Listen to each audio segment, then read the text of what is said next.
오늘부터 새로운 시리즈 구약 레위기를 다루려고 합니다. 어떤 분들은요, 레위기라는 말만 들어도 막 알레르기가 날라고 그래요.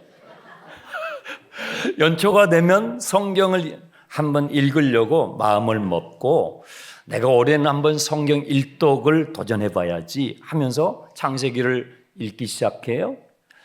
출애굽기를 읽었어요. 그런데 어디가 난코스예요? 레위기서를 만나면 이제 거기가 이제 난코스가 되는 거예요. 여러분이 가지고 계시는 성경책 다 있으실 텐데요.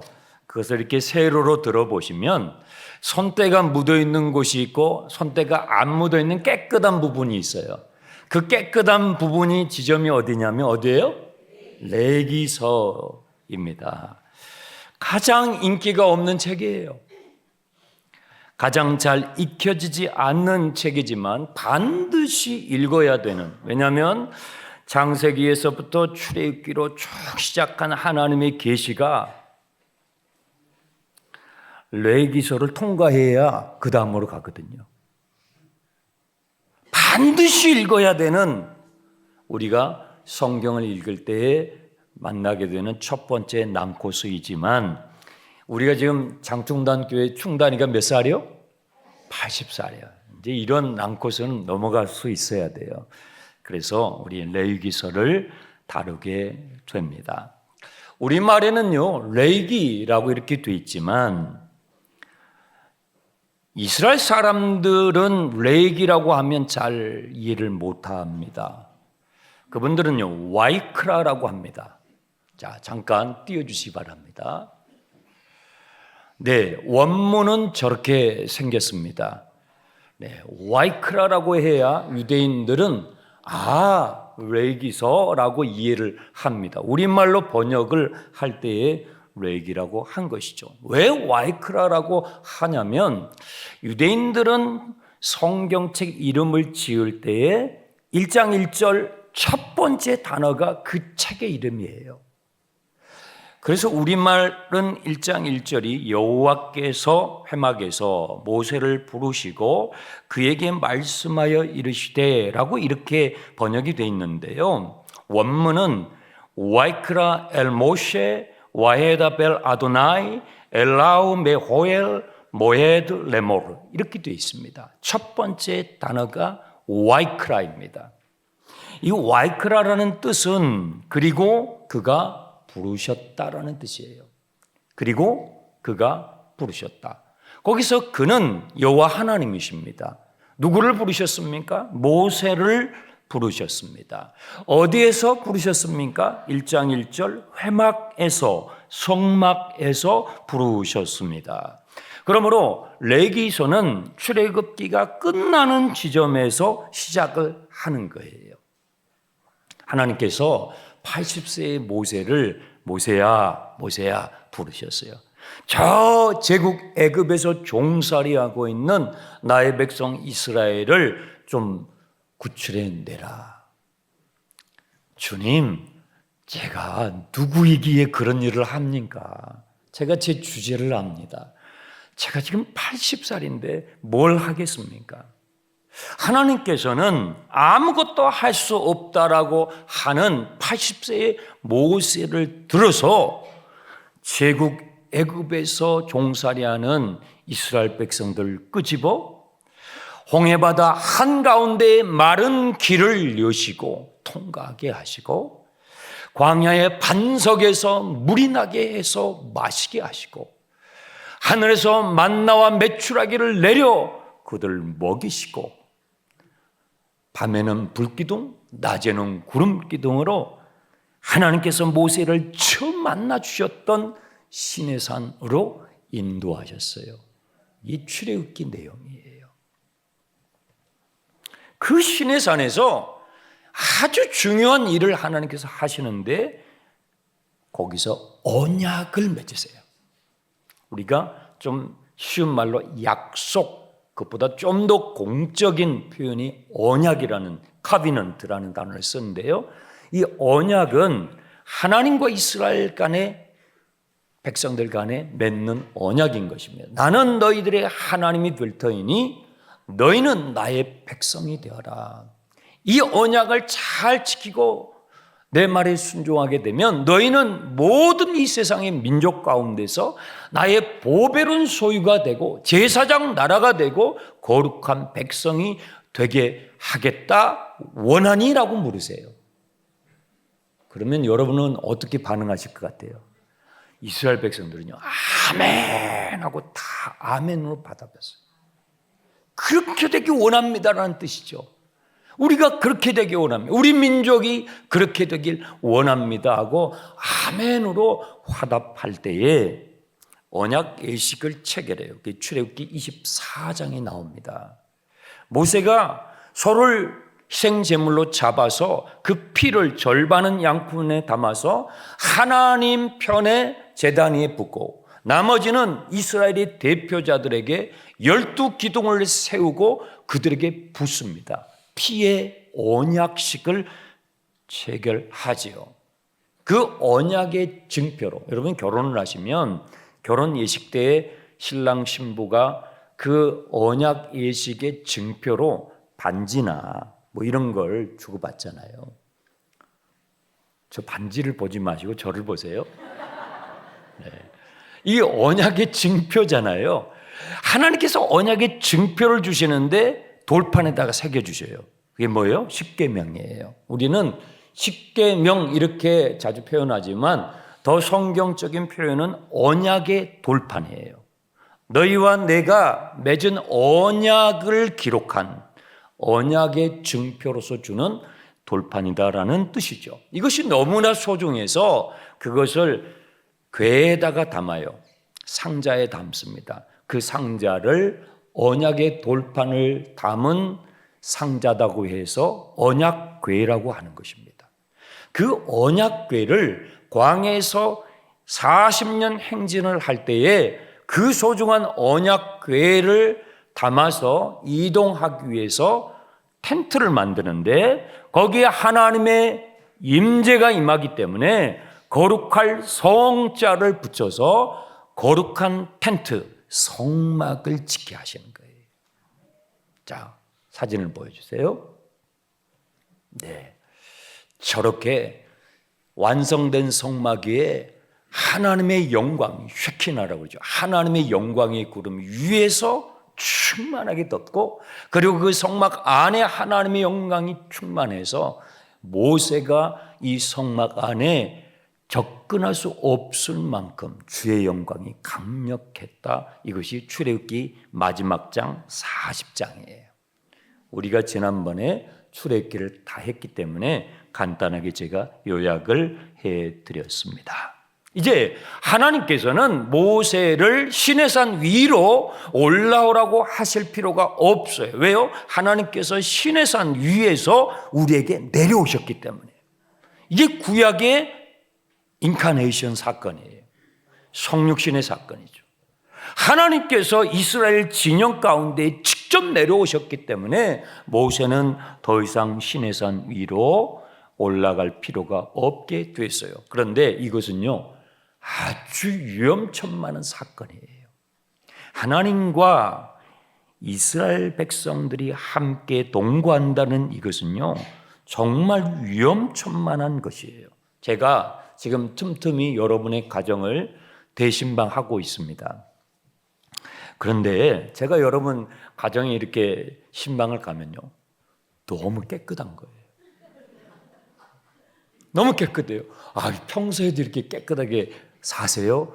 여쭤보면 목사님 자주 오지 마시고요. 1년에 한 번만 오세요. 그러니까 대신방 맞이 대청소를 하신 거죠. 네, 저처럼 이렇게 부족하고 흠이 많은 목사가 잠깐 가도 여러분들이 그렇게 신경을 쓰신다고 한다면 만약에 주님께서 여러분의 집에 신방하신다면, 그런데 그 주님께서 여러분의 집에 신방하셔가지고 잠깐 30분, 1시간만 계시다가 가시는 게 아니라 계속 계신다면 어떻게 했어요? 이게 이스라엘 백성들의 딜레마인 거예요. 이 부분을 레위기가 다루는 거예요. 부패한 인간이, 거룩하지 못한 인간이 어떻게 거룩하신 하나님 앞에 나아갈 수 있는가? 죄를 지을 수밖에 없는 인간이 죄 없으신 하나님과 어떻게 함께할 수 있는가? 이 딜레마를 다룬 것이 레위기서예요. 그래서 레위기서는요, 반드시 읽어야 돼요. 이걸 여러분 통과하셔야 신앙의 본론으로 들어가는 거예요.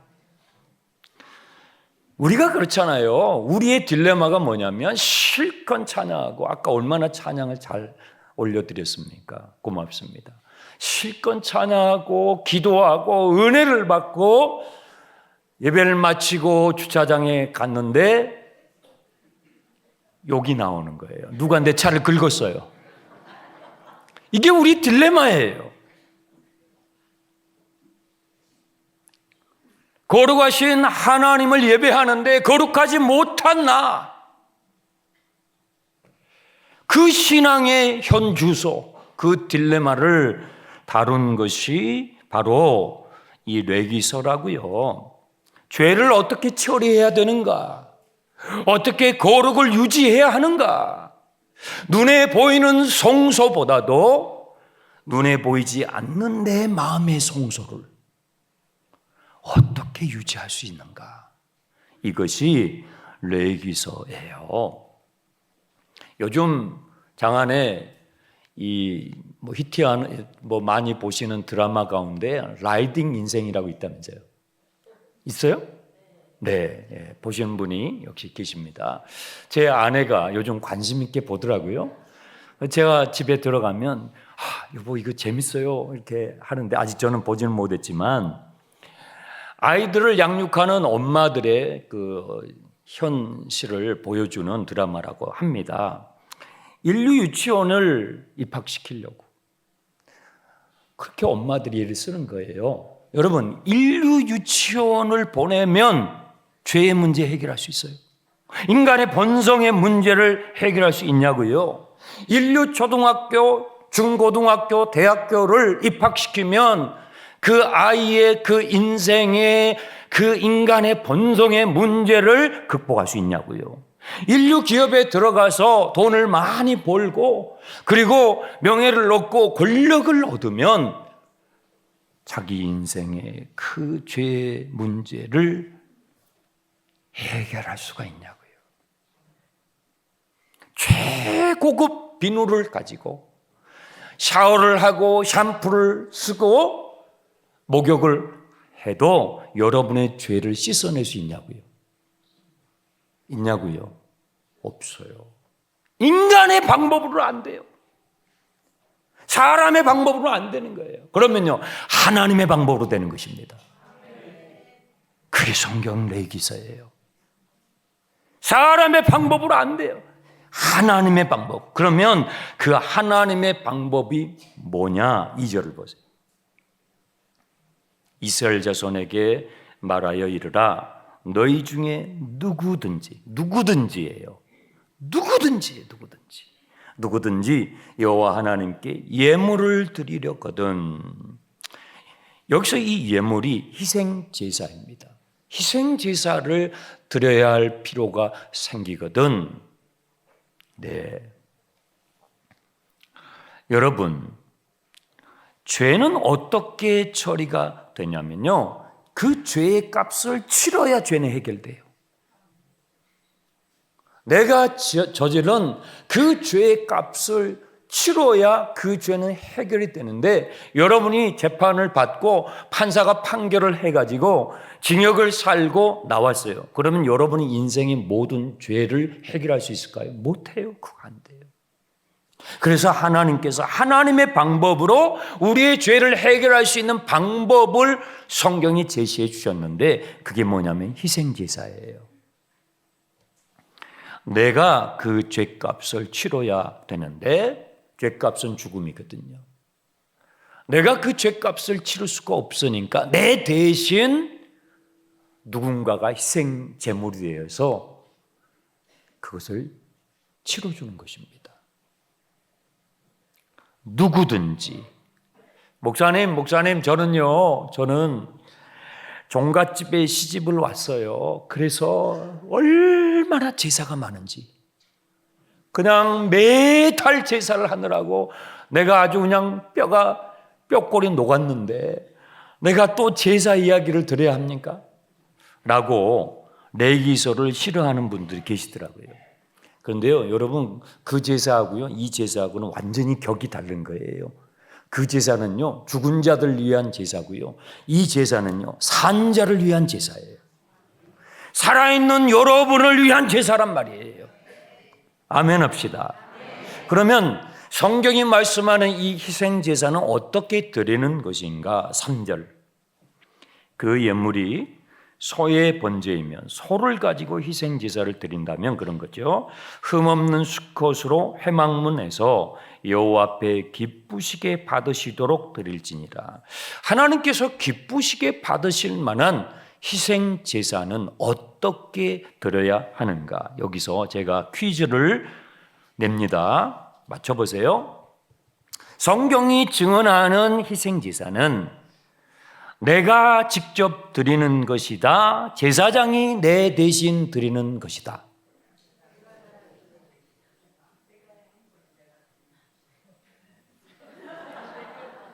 다시요. 지금 이제 문제를 이해를 먼저 하셔야 돼요. 성경이 가르쳐 주시는 하나님이 기뻐하시는 제사를 우리가 알고 그걸 드리는 것인데, 하나님이 기뻐하시는 제사는 내가 직접 드리는 제사이다, 아니면 제사장이 내 대신 드려주는 제사이다.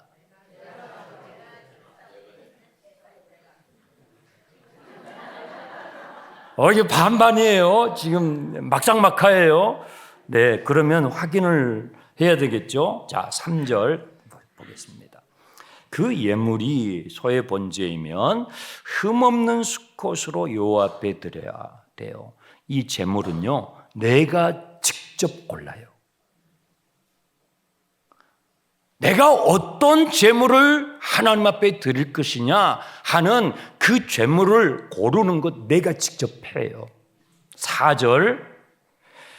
그는 제사를 드리는 그 대상이에요. 그는 번제물의 그 제물의 머리에다가 안수할지니, 이게 뭐냐면요, 이제 소를 골랐어요. 이 소를 드리려고 소를 나의 희생제물로 골라가지고 가져와서 그 제물의 머리에다가 안수를 해요. 안수는 손을 머리 위에 올리는 걸 성경적인 용어로 안수라고 그래요. 제물의 머리에다가 안수를 해요. 이게 무슨 의미냐면 내가 죽어야 되는데, 내가 내 죄값을 치러야 되는데 너가 내 대신 치르니 미안하구나. 너무나 고맙구나. 내가 내 죄값을 치러서 내가 죽어야 하는데 내가 내 대신 너가 그것을 감당하니 정말로 미안하구나 하고 그 제물의 머리에 손을 올려서 안수를 하는 거예요. 그리고 5절을 보세요. 그는 여호와 앞에서 그 송아지를 뭐예요? 잡아요. 내가 직접 제물을 잡아요. 여러분, 소 잡아보신 분? 아무도 없어요? 그럼 구경해 보신 분? 드셔보신 분? 네, 다 드셔보시긴 하셨군요. 네. 소 한 마리 잡는 게 얼마나 힘듭니까? 여러분보다 더 큽니다. 소 한 마리 그냥 죽지 않습니다. 소를 찌르면 요동을 칩니다. 왜 요동쳐요? 왜 나를 잡냐고. 소가 그냥 죽지 않습니다. 피를 토합니다. 그러면요, 이 제물을 잡는, 이 생제물을 잡는 사람이 그 소와 씨름하면서 그 소를 잡는 거예요. 몇 시간이 걸리면서 잡는 거예요. 내가 직접 잡는 거예요. 이게 성경이 말씀하는 희생제사예요. 6절을 보세요. 그는 그 제물에 가죽을 벗기고 각을 뜹니다. 내가 직접 가죽을 벗겨요. 여러분, 소가죽이요. 내가 그 소가죽을 뜯어내요. 내가 하는 거예요, 내가. 피가 튀깁니다. 머리에서 온몸에 피투성이가 됩니다. 내가 하는 거예요, 내가. 남이 하는 것이 아닙니다. 내가요, 각을 떠요. 손머리 잘라요, 내가. 내가 몸통을 잘라요. 내가 다리를 잘라요. 내가 내장을 다 뜯어냅니다. 내가 하는 거예요. 피범벅이 돼요. 그러면 제사장은요, 돕는 역할을 하는 거예요. 그 제사가 정상적으로 올바르게 진행될 수 있도록 제사장은요, 돕는 역할을 하는 거예요. 여기에 많은 현대 그리스도인들이 오해를 하고 있어요. 제사는요, 희생제사는요, 네가 하는 거예요. 내가 그 재물을 잡아야 돼요. 내가 그 재물의 가죽을 뜯어내야 돼요. 내가 그 재물의 목을 자르고요, 몸통을 잘라요. 제사장은요, 그것을 받아서, 그 피를 받아서 제단 위에 뿌리는 것, 그리고 제단 위에 올리는 것, 그리고 나무와 불을 준비해서 그 제단이 잘 탈 수 있도록 돕는 역할을 제사장이 하는 거예요. 왜 하나님께서는 이렇게 하게 하셨을까요? 왜 하나님께서는 우리의 죄의 문제를 다루는 이 희생 제사를 이런 방식으로 하게 하셨을까요? 죄라는 것이 이렇게 끔찍한 것이구나. 내가 저지르는 죄가, 우리는요, 너무 쉽게 잊어요.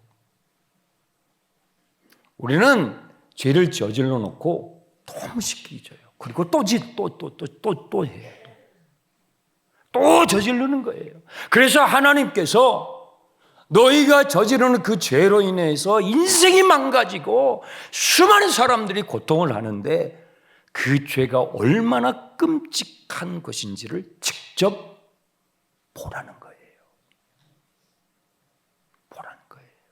그리고 우리가 믿는, 우리가 예배하는 하나님이 얼마나 거룩한 분이신지,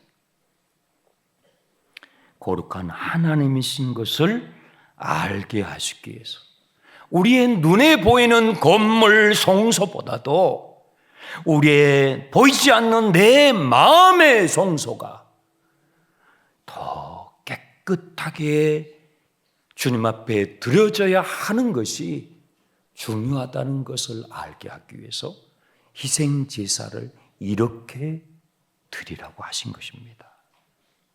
저는요, 이 인기 없는 레위기서의 말씀을 오늘부터 이제 2주간 특세 기간 동안 집중적으로 여러분과 함께 나누게 될 터인데, 여러분의 마음의 성소가 깨끗하게 준비될 수 있기를 축원합니다.